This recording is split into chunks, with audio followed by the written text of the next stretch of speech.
Hello, my friends. My name is Gerdes. I'm just a professor trying to provide you with some context in the war in Ukraine. I have five big stories for you today.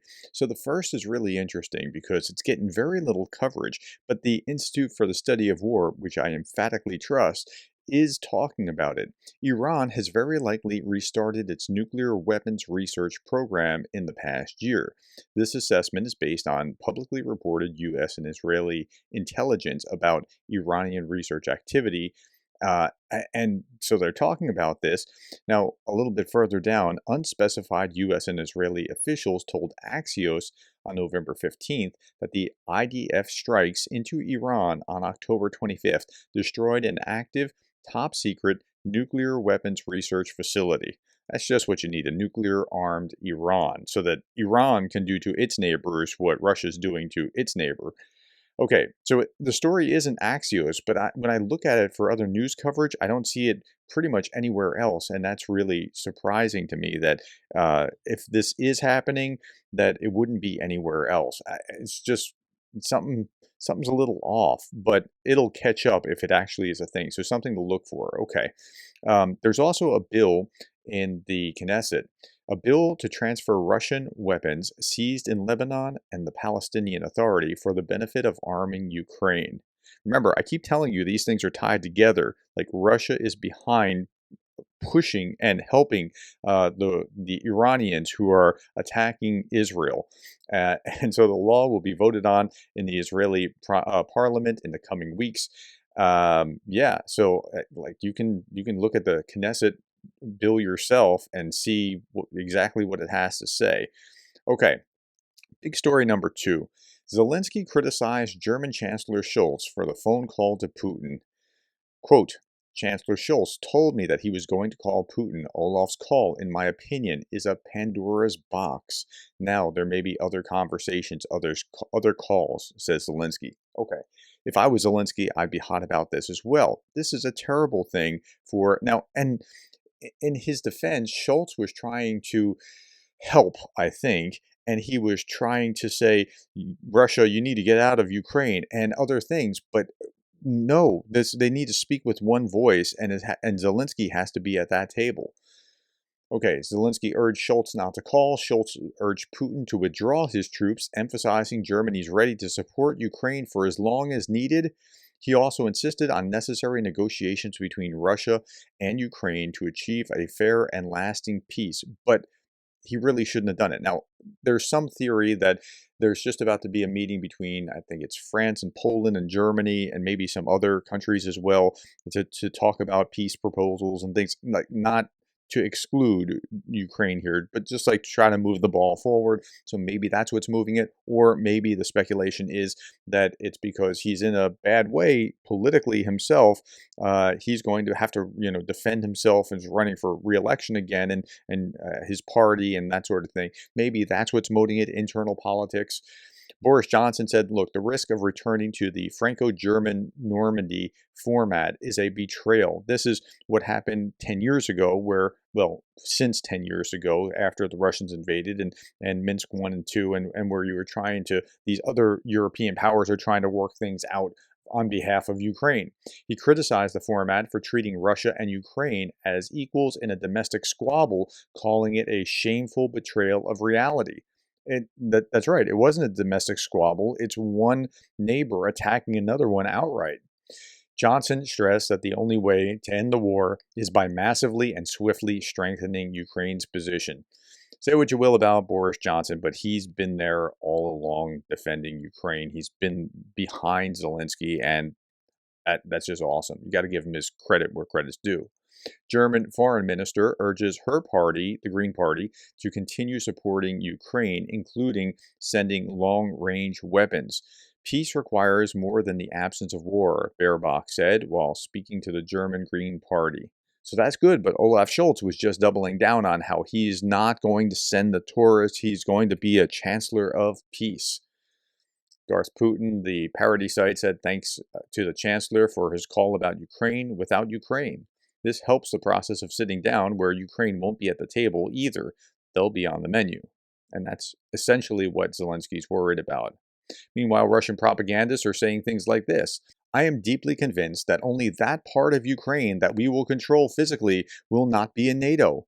So it's whether Russian territory up to the Atlantic or there should be political regimes in other countries which should at least be loyal. Like you like this is precisely the mentality and precisely the problem. You either must have for example with Ukraine, if Ukraine is loyal to Russia like Belarus is loyal to Russia, no problem, you can let them exist. But if they're not loyal to Russia, then you need to smash them because they are traitors. And that's precisely what Solioff was talking about the other day. I put this into another video. Please go back and watch that video if you haven't watched it yet. It's because they are traitors. They are Russians who are traitors, and that's why they must be destroyed. You can't rehabilitate that. That's what they were saying in that video. Okay. Meanwhile, there were protests in Georgia, right? And a rigged election. And, well, this is what just recently happened. This is Radio Free Europe. A Georgian opposition politician splashed black liquid in the face of the head of the country's Central Election Commission as he was preparing to announce the validated results of the disputed parliamentary elections on November 16th. And here's the video. Whoa, look at that. Well, that was keeping him at least temporarily from revealing the results of the election. I'm pretty sure it didn't stop it. Okay, Vlad Vexler said this, and I think this is spot on, and it has to do with what I was talking about with some of Trump's picks like Pete Hegseth. The reason that Hegseth was picked is not anything to do with Ukraine, like for Secretary of Defense, has nothing, it'll impact Ukraine certainly, but it has nothing to do with Ukraine. It's not for that. It's because he's very anti-woke, and anti-wokeness, the anti-racism position is, and I talk about it in this video, is the highest correlate, according to an academic study, of why people voted for Trump. Now, I had people say, shame on you, Gerdes. Or, how can someone as intelligent as you be for racism? I'm not for racism. That's not it at all. Racism is terrible. But anti-racism is a solution that a large swath of the American population doesn't subscribe to.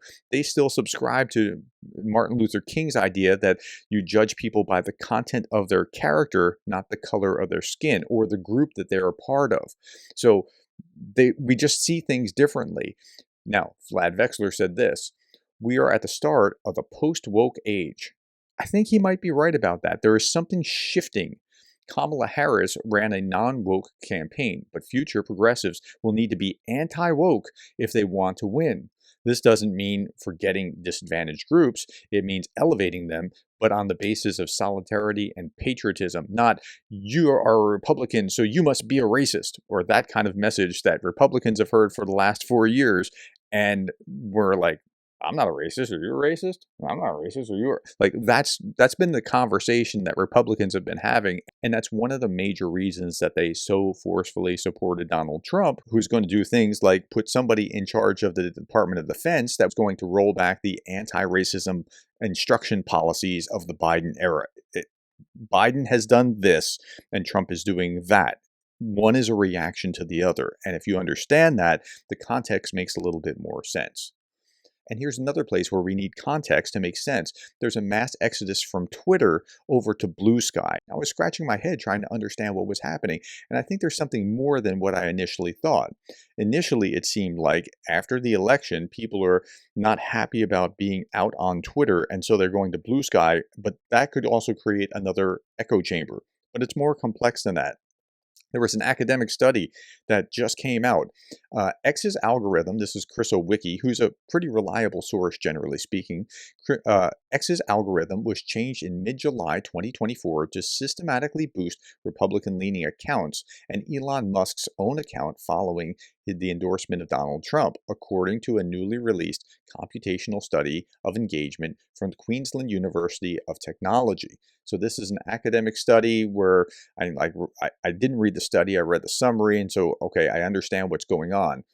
The study by Professor Timothy Graham of QUT and Professor Mark Androvich of Monash University analyzed 56,184 posts sent by a number of accounts between January 1, 2024 and October 2025, 2024.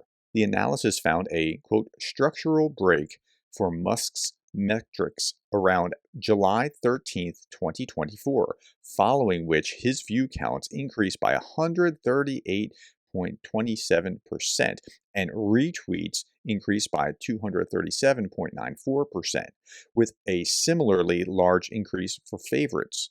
So, is he rigging the system, the Twitter system, in order to push particular narratives? Now, in context, roll back the clock to 2020. And conservatives were also minimized or pushed off of Twitter itself. And you're seeing a backlash here to what shouldn't have happened then and what shouldn't be happening now. I'm not saying that this is good. I'm saying it shouldn't be happening. But if you're upset about this, you should have been upset then. And if you were upset then, you should be upset about this. The authors conclude that the results indicate that Musk's posts received a marked increase in visibility or view counts, amplifications, that's retweet counts, and user interaction, that's favorite counts, that outpace the general engagement trends that observed across a pattern. Now, that could happen just by purchasing the verification, the blue verification button. Like if you purchase that, you get amplification. But it seemed like more than just that was happening, and it was favoring Musk and his favorites on the Republican side. The unique post-change uplift for Musk's account suggests that the possibility of algorithmic prioritization or bias positioning Musk's content favorably in terms of platform visibility and user engagement. So he got souped up and other people were maybe reduced. The analysis also found a large increase in view counts, retweet counts, and favorite counts for Republican-leaning accounts, but not for Democratic-leaning ones. Again, the breakpoint for this appears to be July 13th, 2024, suggesting a platform-wide algorithmic change. Now, that may be nothing, but it may be something nefarious, and so we have to get to the bottom of that. The authors conclude Republican accounts benefited from increased visibility or recommendation bias post-change. This could imply an algorithmic adjustment potentially in the For You feed designed to place certain content in front of more users, thus driving up views selectively for these accounts. Now, I've heard a lot of people in the pro-Ukraine community talk about how they feel like their Twitter feels like it's being suppressed. And maybe that was happening. We just don't know yet. We haven't gotten to the bottom of it. Musk made his endorsement of Trump on July 13th, 2024. The analysis suggests that Musk did more than merely give verbal support for Trump, but also changed X's algorithm on the same date to systematically promote his own and other prominent pro-Republican accounts. Okay, and if that's happening, that's shady and it shouldn't be happening. And again, if you're upset by what happened 4 years ago, you should be upset about this now. Okay. Someone just made these screenshots and they're 100% right, says Jay in Kiev. Same post, the difference is 2 hours. On X, with 122,000 followers, it got 232 likes and 68 reposts. On Blue Sky, with only 10% of the followers, it received 265 likes and 50 reposts. So something seems like it's going on there. So we're going to try something. Here, I just created this post. Ukraine is not Russia. Ukrainians are not Russians. Ukraine does not mean Little Russia. Ukrainians are their own people with their own language and their own sovereign state. And we're going to click post. Okay. And we're going to Blue Sky. Ukraine is not Russia. Ukrainians are not Russians. Ukraine does not mean Little Russia. Ukrainians are their own people with their own language and own sovereign state. And we're going to click post. On Twitter, I have just 1,584 followers. It's not much. I'm not a big deal there. I use it to aggregate news more than anything else, but I have 1,584 followers. On Blue Sky, I have 637 followers, and I started the account yesterday. Now, I started the account yesterday, and I had the advantage of NAFO fellas and others who watch me, who have created the, come to this account just because I transferred from Twitter over to Blue Sky, and they're probably in that camp. So I can't make a big deal about how quickly that grew. But I'm going to ask you all, if you are watching this, do not contaminate the results. I'm just bringing you into the experiment, but don't go over to one or the other and like or comment or do anything like that. But we're going to look at this maybe a day or two from now and see if there are any similar kind of changes. Okay, last little bit. Just be honest, Olaf. I want Russia to end the war with Ukraine. Be honest. I want a just and lasting peace. Why do you really want to end the war? I just want cheap Russian gas. Thank you. Now, that's not entirely fair, and Olaf Scholz has done a lot of good for Ukraine, but it does kind of feel like that sometimes. All right, I'll leave you with this. This is one of those walkways of fallen heroes, and I just want to leave you with this image as we conclude. Thank you, my friends. Thank you for the likes, the shares, the subscribes, and thank you for being the kind of person that cares about Ukraine.